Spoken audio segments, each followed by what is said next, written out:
পানি লাগবে পানি, বাবারা একটা পানি নাও। এই পানির কথা মনে হলে মনে পড়ে যায় জুলাই আন্দোলনের যোদ্ধা শহীদ মীর মুগ্ধর কথা। শাহানূর পানি বিক্রি করেন জীবন সংসারে তার পরিবারকে নিয়ে টিকে থাকার জন্য।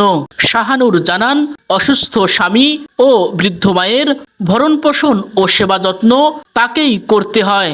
এভাবে ভ্যান ঠেলে পানি বিক্রি করে যে টাকা পাই তাই দিয়ে সংসার চলে। আমার স্বামী আর আমার মা, আমার দুইটা মেয়ে দিয়ে দিছি পরে সংসার। আমার সংসার আর কেউ নাই, স্বামীও না থাকার মতো, হাত দোনোটা বলো পেয়ে গেছে। আর মা অসহায়, চোখে খাওয়ার পানা, মার অনেক পয়সা ছিল। আল্লাহ মারা একটা ছেলে দেয় না, মাঝে কামাই করে মারে খাওয়াই। তিনি জানান তার কোনো ছেলে সন্তান নেই, দুটি মেয়ে ছিল, তাদেরও বিয়ে হয়ে গেছে। শাহানূর আরো জানান, একদিন তার বৃদ্ধ স্বামীকে ভ্যান ঠেলার জন্য নিয়ে আসেন, কিন্তু তার স্বামী ভ্যান ঠেলার কারণে অসুস্থ হয়ে পড়েন।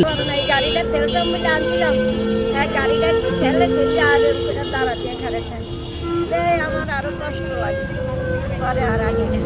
তিনি আরো জানান, অসুস্থ স্বামীকে নিয়ে ভিক্ষাবৃত্তি করতে পারেন, কিন্তু আল্লাহ তা পছন্দ করেন না, তাই পানি বিক্রি করে সংসার চালান। ভিক্ষা করলে আল্লাহ ফয়সালা করে। এই জন্য এত ভাবতে বাবা মারেনি, আমার স্বামীকে নিয়ে ভিক্ষা করতে করি না বাবা। আল্লাহ এগুলোই পছন্দ না।